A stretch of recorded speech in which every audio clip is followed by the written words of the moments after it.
Hi Ravi's ಅಡುಗೆಗೆ ಸ್ವಾಗತ. ಇವತ್ತಿನ ರೆಸಿಪಿ ಟೊಮೊಟೊ ಗೊಜ್ಜು. ಚಪಾತಿ ಜೊತೆಗೆ ಅಕ್ಕಿ ರೊಟ್ಟಿ ಜೊತೆಗೆ ಒಳ್ಳೆ ಕಾಂಬಿನೇಷನ್ನು ಇದು. ಈಸಿಯಾಗಿ ಬೇಗನೆ ಮಾಡ್ಕೊಂಬಿಡ್ಬೋದು. ಟೇಸ್ಟ್ ಅಂತೂ ತುಂಬ ಚೆನ್ನಾಗಿರುತ್ತೆ. ಬನ್ನಿ ಮಾಡೋದು ಹೇಗೆ ಅಂತ ನೋಡೋಣ.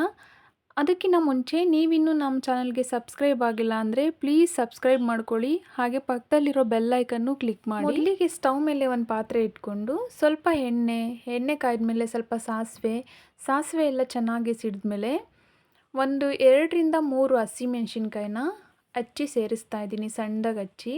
ಸ್ವಲ್ಪ ಮೆಣಸಿನ್ಕಾಯಿ ಫ್ರೈ ಆಗಲಿ. 1 ಗೆಡ್ಡೆ ಆಗೋಷ್ಟು ಬೆಳ್ಳುಳ್ಳಿನ ಚಚ್ಚಿ ಇಟ್ಕೊಂಡಿದ್ದೆ, ಅದನ್ನು ಸೇರಿಸ್ತಾ ಇದ್ದೀನಿ. ಬೆಳ್ಳುಳ್ಳಿ ಹಾಕೋದ್ರಿಂದ ಫ್ಲೇವರ್ ತುಂಬ ಚೆನ್ನಾಗಿರುತ್ತೆ. ಮತ್ತು ಕರ್ಬೇವಿನ ಸೊಪ್ಪನ್ನ ಸೇರಿಸಿ ಸ್ವಲ್ಪ ಫ್ರೈ ಮಾಡ್ಕೊಳ್ಳೋಣ. ಇದೆಲ್ಲ ಚೆನ್ನಾಗಿ ಫ್ರೈ ಆಗಲಿ. ಇವಾಗ ಈರುಳ್ಳಿನ ಸೇರಿಸ್ತಾ ಇದ್ದೀನಿ. ಈರುಳ್ಳಿ ಕಲರೆಲ್ಲ ಚೇಂಜ್ ಆಗೋವರೆಗೂ ಚೆನ್ನಾಗಿ ಫ್ರೈ ಮಾಡ್ಕೊಬೇಕು. ಈಸಿಯಾಗಿ ಮಾಡ್ಕೊಂಬಿಡ್ಬೋದು ಇದನ್ನು. ಲಂಚ್ ಬಾಕ್ಸಿಗೆಲ್ಲ ಹಾಕೋದಕ್ಕೆ ಚೆನ್ನಾಗಿರುತ್ತೆ.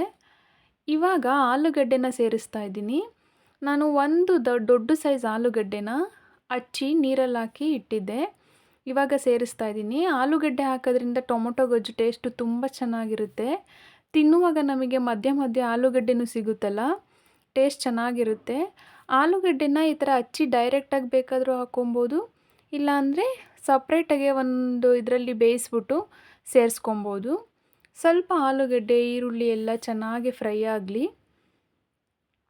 ನಾವು ಹಂಗೆ ಸೇರಿಸಿದ್ದೀವಲ್ಲ ಹಸಿದು ಆಲೂಗಡ್ಡೆ, ಸ್ವಲ್ಪ ಚೆನ್ನಾಗಿ ಬೇಯಬೇಕು. ಆಲೂಗಡ್ಡೆ ಎಲ್ಲ ಸ್ವಲ್ಪ ಬೆಂದಿದೆ ಅನ್ನುವಾಗ ಟೊಮೊಟೊನ ಸೇರಿಸ್ತಾ ಇದ್ದೀನಿ. ಸಣ್ಣದಾಗಿ ಟೊಮೊಟೊ ಹಚ್ಚಿ ಇಟ್ಕೊಂಡಿದ್ದೆ, ಸೇರಿಸಿ ಇವಾಗೇನೆ ನಾನು ಇದಕ್ಕೆ ಉಪ್ಪು ಕೂಡ ಸೇರಿಸ್ತಾ ಇದ್ದೀನಿ.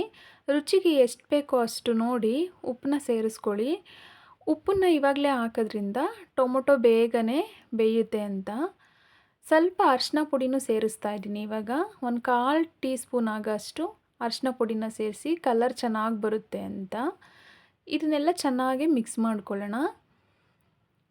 ಟೊಮೊಟೊ ಎಲ್ಲ ಸ್ವಲ್ಪ ಸಾಫ್ಟ್ ಆಗೋ ತನಕ ಮಿಕ್ಸ್ ಮಾಡಿಕೊಂಡು ಬೇಯೋದಕ್ಕೆ ಬಿಡೋಣ. ಇದನ್ನು ಉರಿನ ಮೀಡಿಯಮಲ್ಲಿ ಇಟ್ಬಿಟ್ಟು ಒಂದು ಪ್ಲೇಟ್ನ ಮುಚ್ಚಿ ಇದನ್ನು 1-2 ನಿಮಿಷ ಟೊಮೊಟೊ ಎಲ್ಲ ಸಾಫ್ಟ್ ಆಗೋ ತನಕ ಬೇಯೋದಕ್ಕೆ ಬಿಡೋಣ. ಉರಿ ಮೀಡಿಯಮಲ್ಲೇ ಇರಲಿ. ನೋಡಿ ಇವಾಗ ಟೊಮೊಟೊ ಎಲ್ಲ ಸ್ವಲ್ಪ ಸಾಫ್ಟ್ ಆಗಿದೆ, ಎಣ್ಣೆನೂ ಬಿಟ್ಟಿದೆ ನೋಡಿ ಸೈಡಲ್ಲೆಲ್ಲ. ಒಂದು ಸತಿ ಚೆನ್ನಾಗಿ ಮಿಕ್ಸ್ ಮಾಡ್ಕೊಳ್ಳೋಣ ಇದನ್ನೆಲ್ಲ. ಟೊಮೊಟೊ ಎಲ್ಲ ಸಾಫ್ಟ್ ಆಗಿರುತ್ತೆ. ಇವಾಗ ಇದಕ್ಕೆ 1 ಸ್ಪೂನ್ ಆಗೋಷ್ಟು ಚಿಲ್ಲಿ ಪೌಡ್ರನ್ನ ಸೇರಿಸ್ತಾ ಇದ್ದೀನಿ. ಆವಾಗಲೇ ಹಸಿಮೆಣ್ಸಿನ್ಕಾಯಿ ಹಾಕಿರ್ತೀವಿ, ನೋಡಿ ಖಾರ ಸೇರಿಸ್ಕೊಳ್ಳಿ. ಮತ್ತು 1 ಸ್ಪೂನ್ ಆಗೋಷ್ಟು ಸಾಂಬಾರು ಪುಡಿನ ಸೇರಿಸ್ತಾ ಇದ್ದೀನಿ. ಹಾಕಿ ಚೆನ್ನಾಗಿ ಮಿಕ್ಸ್ ಮಾಡ್ಕೊಳ್ಳೋಣ. ಇದೆಲ್ಲ ಸ್ವಲ್ಪ ಮಸಾಲ ಎಲ್ಲ ಫ್ರೈ ಆಗಬೇಕು. ಒಂದು ಪ್ಲೇಟ್ನ ಮುಚ್ಚಿ 1-2 ನಿಮಿಷ ಬೇಯಿಸ್ಕೊಂಡ್ರೆ ಸಾಕು. ಮಸಾಲೆ ಎಲ್ಲ ಫ್ರೈ ಆಗಿರುತ್ತೆ, ಎಣ್ಣೆನೂ ಬಿಟ್ಟಿರುತ್ತೆ. ಒಂದು ಸತಿ ಚೆನ್ನಾಗಿ ಮಿಕ್ಸ್ ಮಾಡ್ಕೊಳ್ಳೋಣ. ಮಿಕ್ಸ್ ಮಾಡಿದ್ದಾದಮೇಲೆ ನಮಗೆ ಅದಕ್ಕೆ ಗೊಜ್ಜು ಬೇಕೋ ನೋಡಿ ಅಷ್ಟು ನೀರು ಸೇರಿಸ್ಕೊಳ್ಳಿ. ಜಾಸ್ತಿ ತೆಳುವಾಗಿ ಮಾಡ್ಕೋಬಾರ್ದು. ಸ್ವಲ್ಪ ನೀರನ್ನ ಸೇರಿಸಿ ಒಂದು ಸತಿ ಮಿಕ್ಸ್ ಮಾಡಿಕೊಂಡು ನೋಡಿ. ಇದು ಕುದೀತಾ ಇನ್ನೂ ಗಟ್ಟಿ ಆಗುತ್ತೆ. ಅದಕ್ಕೋಸ್ಕರ ನಾನು ಇನ್ನೂ ಒಂದು ಸ್ವಲ್ಪ ನೀರನ್ನ ಸೇರಿಸ್ತಾ ಇದ್ದೀನಿ. ತಣ್ಣಗಾದ್ಮೇಲೆ ಸ್ವಲ್ಪ ಗಟ್ಟಿ ಆಗುತ್ತೆ ಇದು, ಆಲೂಗಡ್ಡೆ ಎಲ್ಲ ಹಾಕಿರ್ತೀವಲ್ಲ ಅದಕ್ಕೋಸ್ಕರ. ನೋಡಿ ಅದಕ್ಕೆ ನಾನು ಮಾಡ್ಕೊಂಡಿದ್ದೀನಿ. ಒಂದು ಪ್ಲೇಟ್ನ ಮುಚ್ಚಿ ಮೀಡಿಯಮ್ ಉರಿಲಿ ಇದನ್ನು ಬೇಯೋದಕ್ಕೆ ಬಿಡೋಣ. ಸ್ವಲ್ಪ ಅದು ಬೇಯಲಿ. ಸಾಂಬಾರು ಪುಡಿ ಎಲ್ಲ ಹಾಕಿರ್ತೀವಲ್ಲ ನೋಡಿ, ಏನು ಕಲರ್ಫುಲ್ಲಾಗಿದೆ ಗೊಜ್ಜು. ತುಂಬ ಚೆನ್ನಾಗಿರುತ್ತೆ. ಚಪಾತಿ ಅಕ್ಕಿ ರೊಟ್ಟಿ ಜೊತೆಗೆಲ್ಲ ಚೆನ್ನಾಗಿರುತ್ತೆ. ಮಕ್ಕಳು ಲಂಚ್ ಬಾಕ್ಸಿಗೆ ಹಾಕ್ದಾಗ್ಲೂ ಅವರಿಗೆ ಇಷ್ಟ ಆಗುತ್ತೆ, ತುಂಬ ಇಷ್ಟಪಟ್ಟು ತಿಂತಾರೆ. ಆಫೀಸ್ಗೆ ಹೋಗೋರು ಎಲ್ಲ ಲಂಚ್ ಬಾಕ್ಸಿಗೆ ತೊಗೊಂಡೋಗ್ಬೋದು. ಲಾಸ್ಟಲ್ಲಿ ಇದಕ್ಕೆ ಕೊತ್ತಂಬರಿ ಸೊಪ್ಪು ಹಾಕ್ಕೊತಾ ಇದ್ದೀನಿ. ನೋಡಿ ಎಷ್ಟು ಈಸಿಯಾಗಿ ಟೊಮೊಟೊ ಗೊಜ್ಜು ರೆಡಿ ಆಗೋಯ್ತು. ನಾವು ಚಿಕ್ಕವರಿದ್ದಾಗ ನಮ್ಮಮ್ಮ ದೊಡ್ಡಮ್ಮ ಎಲ್ಲ ಅಕ್ಕಿ ರೊಟ್ಟಿ ಜೊತೆಗೆ ಇದನ್ನು ಮಾಡಿಕೊಡ್ತಾಯಿದ್ರು. ತುಂಬ ಚೆನ್ನಾಗಿರ್ತಿತ್ತು.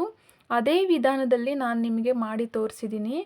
ಒಂದು ಸತಿ ಟ್ರೈ ಮಾಡಿ ನೋಡಿ, ಟೇಸ್ಟ್ ತುಂಬ ಚೆನ್ನಾಗಿರುತ್ತೆ. ನೋಡಿದ್ರಲ್ಲ ಎಷ್ಟು ಈಸಿಯಾಗಿ ಟೊಮೊಟೊ ಗೊಜ್ಜು ರೆಡಿ ಆಯಿತು ಅಂತ. ಈ ವಿಡಿಯೋ ನಿಮಗೆ ಇಷ್ಟ ಆಗಿದರೆ ಲೈಕ್ ಮಾಡಿ, ಶೇರ್ ಮಾಡಿ, ಸಬ್ಸ್ಕ್ರೈಬ್ ಮಾಡಿ. ಹಾಗೆ ಪಕ್ಕದಲ್ಲಿರೋ ಬೆಲ್ ಐಕನ್ನು ಕ್ಲಿಕ್ ಮಾಡಿ. ನಿಮ್ಮ ಅನಿಸಿಕೆನ ಕಮೆಂಟ್ ಮೂಲಕ ತಿಳಿಸಿ.